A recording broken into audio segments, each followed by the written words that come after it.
Bangladesh cricket বোর্ডের মাথায় হাত।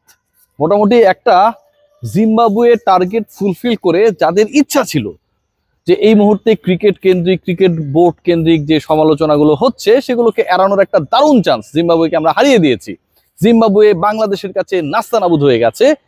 সেই তারা এই মুহূর্তে ভয়ঙ্কর টেনশনে, কারণ সিলেটে বাংলাদেশ জিম্বাবুয়ের বিপক্ষে যেভাবে খেলেছে, যেভাবে ব্যাট করেছে, যেভাবে ভূপাতিত হচ্ছে, অবিশ্বাস্য। শুধু সেকেন্ড সেশনেই দলটা 70 রান তুলতে 26 ওভারে হারিয়েছে 5টা উইকেট। বাংলাদেশ দলের উইকেট পড়েছে মুড়ি মুরকির মতো, যেই বাংলাদেশ টিম ম্যানেজমেন্ট বিভিন্ন সময় এবং মিডিয়া জিম্বাবুয়ের কাছে এটা আভাস দেওয়ার চেষ্টা করেছিল নাহিদ রানার বল তোমরা খেলতে পারবে কি, সেই তারা মুজারাবানির বল খেলতে কুপোকাত। দুঃখজনক হলেও সত্য, ওয়েলিংটন মাসাকাজ্জা বাংলাদেশের বিপক্ষে সেকেন্ড সেশন শেষে তার বোলিং পিকার দাঁড়িয়েছে 3 উইকেট 7 রানের বিনিময়ে।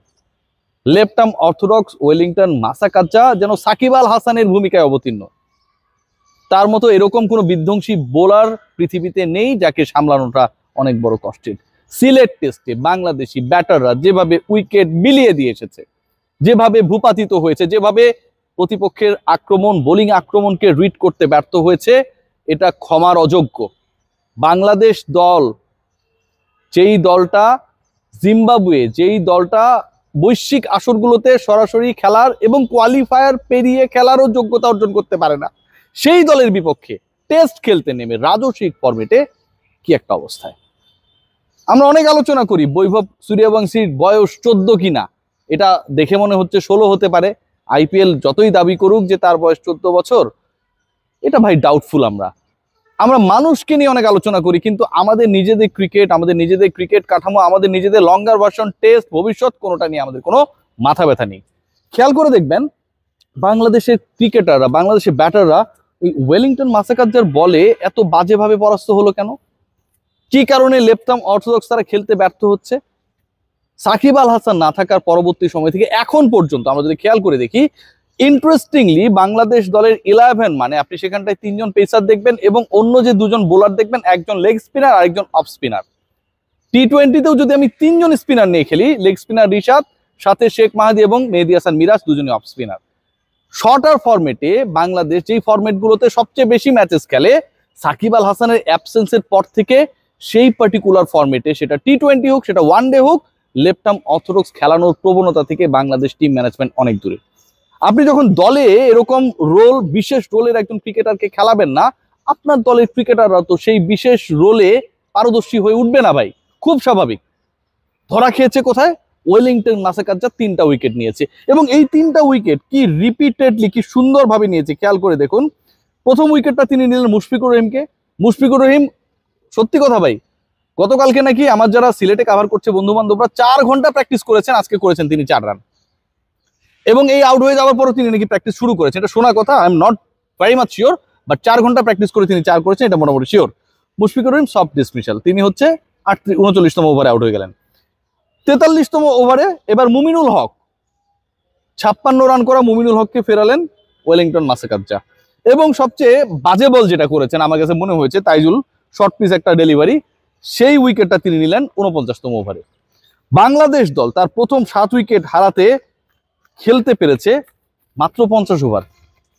50 ওভারের মধ্যে 7 উইকেট নেই। বাংলাদেশ দলের সবচেয়ে দৈন্যতার জায়গাটা কোথায়? এই যে এত বড় বড় কথা বলি, দেখুন আমাদের বাংলাদেশ ক্রিকেট বোর্ডের নিজের কোনো মাঠ নাই, একটা মাঠ আমরা কিনতে পারি নাই। কত দুঃখজনক যে আমাদের নিজেদের একটা মাঠ নেই। আমাদের টাকা আছে, আমাদের গাড়ি আছে, আমাদের বিদেশি কোচিং স্টাফ আছে, আমাদের 25টা কমিটি রয়েছে, কত কিছু রয়েছে, কিন্তু খেলাটা যেখানটায় হয় সেই রকম একটা মাঠের মালিক বাংলাদেশ ক্রিকেট বোর্ড এখন পর্যন্ত হতে পারেনি। বাংলাদেশের যেই ক্রিকেটাররা এখানটায় লঙ্গার ভার্সনে টেস্টে খেলতে নেমেছে, তারা ডোমেস্টিক লঙ্গার ভার্সনে কতটুকু সবসময় এভেলেবেল থাকেন? মোস্ট অফ দ্য টাইমস থাকেন না। থাকলেও যেই ফরম্যাট, মানে আমার যে 4 ডে ক্রিকেটটা হয়, লঙ্গা ভার্সন ক্রিকেট বাংলাদেশে হয়, এনসিএল বিসিএল হয়, সেই পার্টিকুলার ক্রিকেটের মান নিয়ে যথেষ্ট প্রশ্ন রয়েছে দেখেই তো জিম্বাবুয়ের বিপক্ষে আমরা পারছি না। এই প্রশ্ন যখন আপনি তুলবেন, সংশ্লিষ্ট কমিটির একজন চেতা গিয়া বলবে যে আপনারা কি খুব বেশি জানেন, আমরা অনেক ভালো উইকেটে খেলেছি, ক্রিকেটাররা অনেক হ্যাপি। এই ক্রিকেটাররা তো রান করলেই হ্যাপি, ক্রিকেটাররা কি আনহ্যাপি হবে? ক্রিকেটাররা তো সেঞ্চুরি মারলেই হ্যাপি, আনহ্যাপি হওয়ার তো কোনো সুযোগ নাই। আসল জায়গায় গিয়ে যদি আপনি হ্যাপি হতে না পারেন বা হ্যাপি করতে না পারেন, আসল জায়গায় গিয়ে যদি আপনি উইকেট বিলিয়ে দিয়ে আসেন, আসল জায়গায় যাওয়ার আগে যদি আপনার প্রপার প্রিপারেশন না থাকে, সেটা দায়ভার কার? বাংলাদেশ ক্রিকেট বোর্ডের। এই মুহূর্তেই খেলাটা যদি বাংলাদেশ খেলতো, ধরেন অস্ট্রেলিয়ার বিপক্ষে খেলতো, বাংলাদেশ জয়ের দ্বার প্রান্তে, দেখবেন বাংলাদেশ ক্রিকেট বোর্ডের টপ নচ অফিসিয়ালস যারা সবকটা সিলেটে গিয়ে হাজির হতো। অথবা এই খেলাটা যদি বাংলাদেশের সিলেটে না হয়ে এটা যদি অন্য কোথাও হইতো, এটা ইন্ডিয়ায় হইতো, দুবাইতে হইতো, রাওয়ালপিন্ডিতে হইতো, ব্লুমফন্টেইনে হইতো, বাংলাদেশ ক্রিকেট বোর্ডের একটা বড় বহর সেখানটায় চলে যেত। কারণ এই গুরুত্বপূর্ণ, মহা গুরুত্বপূর্ণ, তাৎপর্যপূর্ণ খেলা জিম্বাবুয়ের বিপক্ষে এল ক্লাসিকো, সেটা কাভার করতে হবে, দেখতে হবে। কিন্তু যখন সিলেটে হবে তখন যাবে না ভাই। সিলেটে গেলে বিমান ভাড়া ছাড়া টিএডি এর কোনো ব্যাপার স্যাপার নাই, আমি যতটুকু বুঝি, এবং এগুলো নিয়েও অনেক স্টোরি রয়েছে, সেই স্টোরিগুলো আপনাদের সামনে বলবো। ক্রিকেটকে কেন্দ্র করে আমাদের যে প্যাশন, যা আমাদের আবেগ, ক্রিকেটকে কেন্দ্র করে আমাদের যে ভালোবাসা, ক্রিকেটকে কেন্দ্র করে আমাদের যে পরিকল্পনা, সেই সবকিছুই আমাদের হচ্ছে প্রশ্নবিদ্ধ। ক্রিকেটারদেরকে আজকে আমরা নামিয়ে দিয়েছি। বাংলাদেশের টেস্ট ক্রিকেট কত নিচে নেমেছে, যেটা ব্রডকাস্ট করার জন্য কোনো বেসরকারি ব্রডকাস্টার আমরা খুঁজে পাই না। বাংলাদেশের ক্রিকেট কতটা নিচে নেমেছে, টেস্ট খেলতে নেমেছি জিম্বাবুয়ের বিপক্ষে আমাদের 200 রানের আগে 7 উইকেট চলে যায়, এক সেশনে 5 উইকেট আমরা হারাই। আমরা কত নিচে নেমেছি যে বাংলাদেশের লেফট আর্ম অর্থোডক্স খেলার মতো সামর্থ্যবান ক্রিকেটার আমরা স্কোয়াডে খুঁজে পাই না। ওয়েলিংটন মাসাকাজ্জার মতো একজন ক্রিকেটার এসে 3 উইকেট নিয়ে চলে যায়, অথচ বাংলাদেশ একসময় ছিল বাঁহাতি স্পিনারদের স্বর্গভূমি, স্বর্গরাজ্য। আব্দুর রাজ্জাকের কথা বলতে পারেন, সাকিব আল হাসানের কথা বলতে পারেন, মোহাম্মদ রফিকের কথা বলতে পারেন, কত ক্রিকেটার এখানটায় ছিল। এন্ড অফ দ্য ডে আমরা কি পেয়েছি, আমরা কি করেছি? উই ডিড নাথিং, জাস্ট আমরা ক্রেডিট নেওয়ার চেষ্টা করেছি। বাংলাদেশের ক্রিকেট কোন দিকে যাচ্ছে, রিয়াসাত আজিমের বলার কিছু নেই।